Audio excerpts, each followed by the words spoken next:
Hey you guys, I'm coming on here with another video. This time there is an issue taking place in the motherland in the country of Nigeria where it appears that a significant proportion of law enforcement is enacting corruption against the black people that live there. The reason I found out about this is because it is trending on Twitter. There are black people over there right now protesting because of the inhumane practices taking place right now, such as extortion, police brutality, and kidnapping. And I'm actually not surprised by this, but I do find it to be very saddening. I don't like it when any black person is facing some sort of struggle, especially when the source of it comes from those who we all are too familiar with. But I want to say this, and it may come off as somewhat of a government conspiracy depending on your interpretation of what I'm about to say, but as it pertains to the kidnappings taking place there, I believe this to be a form of human trafficking and potentially a form of organ harvesting.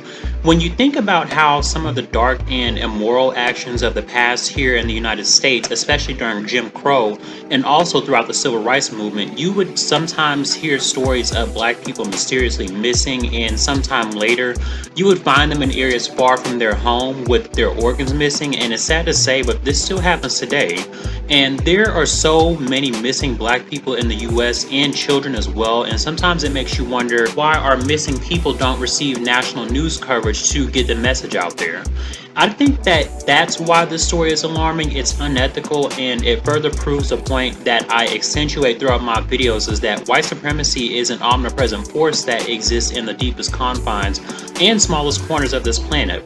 And because of its arduous and grueling pervasiveness, this is why I say for African Americans that simply moving back to Africa is not enough to escape nor combat this inimitable system of subjugation. I think we all need to realize the unfortunate circumstance that even the black leaders there are corrupt and do not have the best interests of their own people at heart there. And so it requires tactical strategy and planning for an idea to be executed other than just relocation.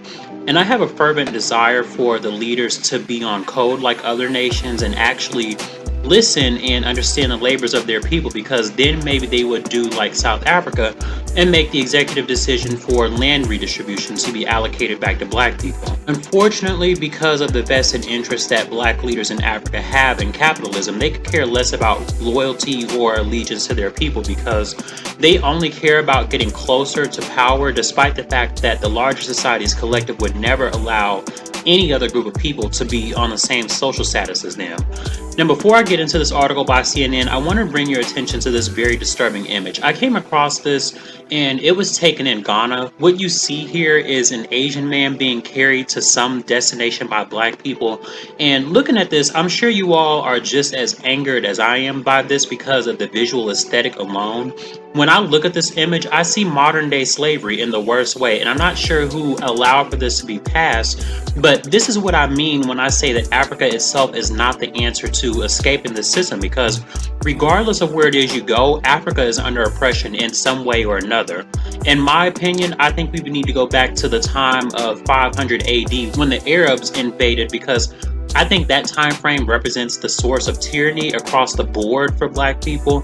And I think that paired with some introspection of our mindset of passivity, because if we understood how to be a little more cynical of outsiders, it may have potentially caused intimidation amongst other groups of people. AshKickin.com is where you guys need to go to get all of your health and beauty products for the best skincare regimens, 100% organic and handmade, so you can be assured that you're getting quality supplies. And if you use my code ChrisMoore1 at checkout, you will get 15% off your purchase, so check out AshKickin.com. Article starts off by saying Nigeria's leading celebrities and activists have organized mass protests across major cities in the country Friday, demanding an end to police brutality in the country. The nationwide protests were a culmination of weeks of anger and outcry online by the country's young people over claims of kidnapping, harassment, and extortion by a police unit known as the Special Anti-Robbery Squad, or SARS. On Thursday, a protest was led in Lagos Island by Folarin Falana, a lawyer and singer, and Runtown, an artist known by that stage name. They were also joined by Nigeria's biggest female performer, Tiwa Savage. Falana, who is popularly known as Fowles, told CNN It was important for him to march because there have been too many numerous incidents of harassment, extortion, and police brutality in the country. He added that he too had been a victim of harassment at the hands of the Nigerian police. I know the people of Nigeria are going through a difficult time, and I'm completely sympathetic to that because we have similar issues we're facing here in the United States with police brutality. The thing that baffles me is why our first instinct is to protest, and we do it in a way that would suggest that this method is going to really bring about change that produces quantifiable results. And even though my supposition on this is impossible, I feel as though a fearless black leader in the past comes to my mind, Shaka Zulu. He was a fierce ruler that ruled with an iron fist. He was feared by many because of his militaristic approach towards dealing with attempts of conquest. I'm also a huge admirer of Shaka Zulu because he knew that the key to expanding his influence was by having bordering factions become a part of his army. And though this was accomplished through means of war, because I understand that tribalism was already taking place during that time, he did it for a greater purpose. This was all possible by having a medium number of volunteer soldiers band together and carry out the plan for expansion in the southern region of Africa. And keep in mind, these were black people that were very fearless during that time. They understood and knew what was on the line, and Shaka Zulu's most amazing feat had to be when British soldiers were invading and they had sophisticated weaponry, but Shaka Zulu was able to defeat them because of his high level of proficiency in tactical militarism. And when you fast forward to today, the black people of today are so docile, submissive, and afraid to do anything past begging through means of civil disobedience to request a desired outcome they will not get. And I'm not sure if the fight has been bred out of us or if our fear of the system has increased in size over time. But either way, we are regressing fast. Never mind the fact that white supremacy has caused suffering since the 1600s. We keep ignoring the very obvious question, are we ready for liberation? And if so, why have we not physically fought for it? Because as much as we would like to say vote, vote, vote, protest all up and down the street, I think we know it's going to take more than that, but maybe some of you are too scared. Which, I mean, hey, that's okay if you are, but don't complain about a system if you aren't ready to take action with a plan that will guarantee you tangible success. And this also lets you know that the black leaders don't necessarily have a conferred interest in assisting their people, because if they did, then this form of law enforcement will be abolished, which lets me know either one of two things. Either that the black leaders know what's going on and simply don't care, or they're aware but can't help because a power above them forbids them from interfering. And that power may be a component of white supremacy.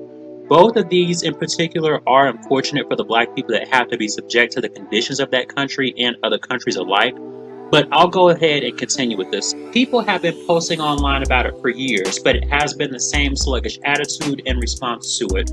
Nothing has changed and people keep on being harassed. That's why we have taken to the streets and we want the government to listen, he said. I am marching for the ones that are not recognized. We are surprised by the numbers that came out and we are prepared to march again, he added. Overnight, protesters were also held in Lagos mainland Thursday outside the Lagos State Assembly as organizers carried placards and knelt down chanting in SARS.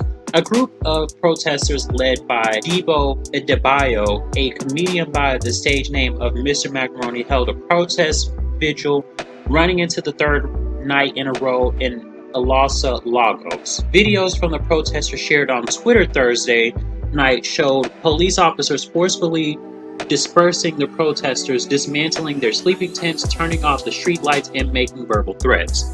I want you guys to pay attention to that first line I read when it said people have been posting online about it for years, but it has been the same sluggish attitude in response to it.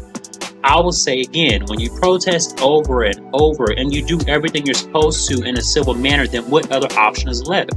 What is the only thing you haven't tried? And it's like, what are you so afraid of? Because I can guarantee you that living under conquest for several more centuries to come would be far worse than your greatest fear. And the thing about it is, when you deal with a savage and barbaric group of people, they are relentless in their pursuit of your misery, and emotions are the last thing they're thinking about. The only thing on their mind is what malevolence can be brought forth today on these people who are of lesser social standing. And I find it disheartening and frustrating at the same time because black people have become so complacent in these futile attempts at justice. And because we make it be known that we want equality as opposed to liberation, we are saying that we're not good enough to stand on our own without assistance from others. We just have to be validated by these people. And it's like saying, please stop harming us. We just want to be treated like you. And I'm going to be honest with you guys, that's extremely delusional and highly irrational.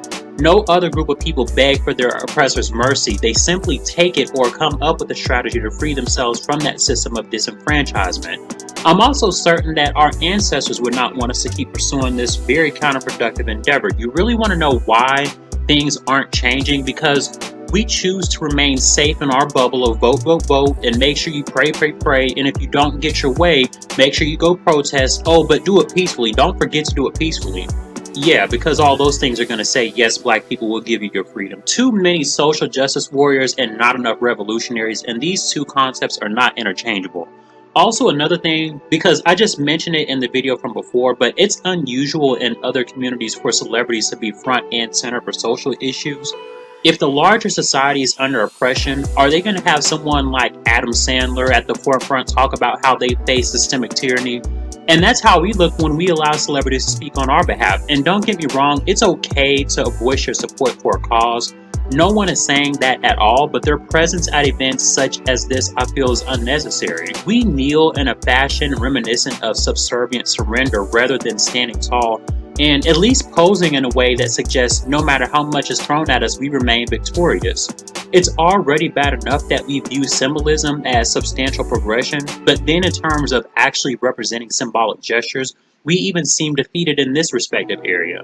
The article is pretty long, so I think I'll read some more of this and then I'll post a link to the description box if you want to read more of this story, but it says, Nigeria's police force had responded to the public outcry last Sunday by banning the unit from carrying out any stop and search activities. SARS, as well as other tactical police units, are now prohibited from carrying out routine patrols and other conventional low-risk duties, stop and search duties, checkpoints, mounting of roadblocks, traffic checks, etc. with immediate effect. Nigeria Police Chief Mohammed Adamu said on Sunday in a statement, voices and complaints on the issues of unprofessional conduct by some SARS operatives have been heard very loudly and clearly. Fakimi Abdu was among the protesters outside the Lagos State Assembly in Ikeja on Friday. She told CNN their demands were presented to the Assembly, which held an emergency session Friday to listen to their demands. There are many demands, but the main one is to scrap SARS, not to reform it, but to completely end it. Another demand is compensation for victims of SARS brutality, both alive and dead. We also want a committee that will investigate and look into the present and past grievances around SARS brutality, Abdu said. I once said that the police need to be demilitarized, but in this situation going on in Nigeria, I have to agree and say this force should be eliminated altogether, because with behavior taking place of this magnitude, who needs real crime committed by citizens? They are the perpetrators of the most sadistic, serious crimes. And again, the fact that nothing is being done about this is all the more reason black people should take the alternative and fight back. And I don't mean protest or vote, I mean arm yourselves and be prepared to go on the defense if you feel you're about to face a perilous situation. It's a shame that even in the diaspora, black people are facing a similar problem, and we all seem to have this same commonality to react in an unreceptive manner. Let me ask this question. What sense does it make to be under a system of control and then in that same instance ask the ones who control it what you should do to liberate yourselves from that control?